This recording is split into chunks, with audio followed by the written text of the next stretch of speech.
জাকি আপা ভাইয়ার জন্য মনোযোগ দিয়ে নাস্তা বানাচ্ছে, পাউরুটি দিয়ে ডিম দিয়ে। দেখছেন কত সুন্দর নাস্তা বানাচ্ছে ভাইয়ার জন্য মনোযোগ দিয়ে। মিনি পিজা বানাইছে, তাও আবার ওই যে বানাচ্ছে মন দিয়ে, তাও বানাচ্ছে ভাইয়ার জন্য।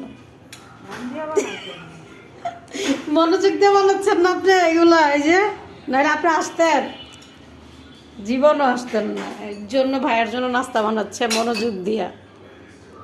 যাই হোক, ভাইয়া খাইয়া পরে বলবে কেমন হয়েছে।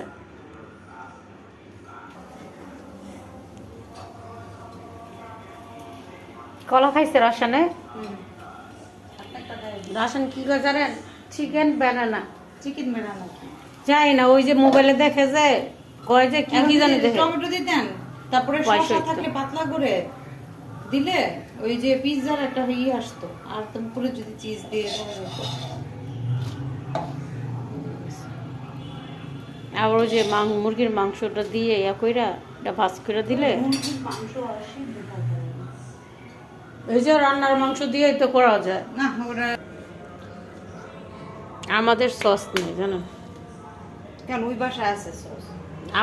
আমাদের সস নেই, বড় মানুষের।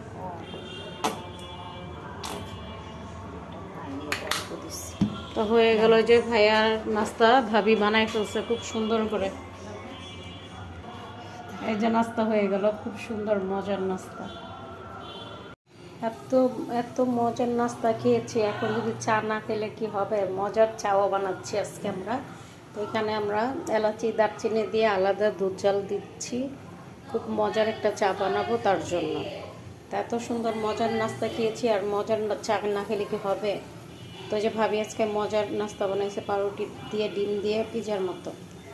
আর এখন আমি চা বানাচ্ছি, এই যে আমাদের খাওয়াও শেষ। তো এখন চাটা বানাই তাড়াতাড়ি, দেখতে থাকেন আপনারা, খুব মজার চা। এই যে চাটা হয়ে গেছে, আমি এখন এটার সাথে এটার মধ্যে দিয়ে দিব। তো দেখতে থাকেন চাটা, এটার সাথে চিনি এলাচি দারচিনি সব দিয়ে ভালো করে জাল দিলাম। এখন চাটাও আলাদা পাতলা জাল দিচ্ছি, এখন এটা ঢেলে দিব। তারপরে দেখতে থাকেন, খুব মজার চা। বিশ্বাস করবেন না, এত সুন্দর কালার চলে আসছে। চায়ের কালারটা দেখি তো খুব মাশাআল্লাহ মাশাআল্লাহ। অনেকদিন পরে চাটা বানাচ্ছি। তো বলেন তো, আপনি কে কে খাইতে ইচ্ছা করতেছে তাড়াতাড়ি কমেন্ট করে বলেন, আপনাদেরকেও চা দিয়ে দিব। এটা কাপ রেডি করে ফেলছি, এখন খালি ঢেলে দিব।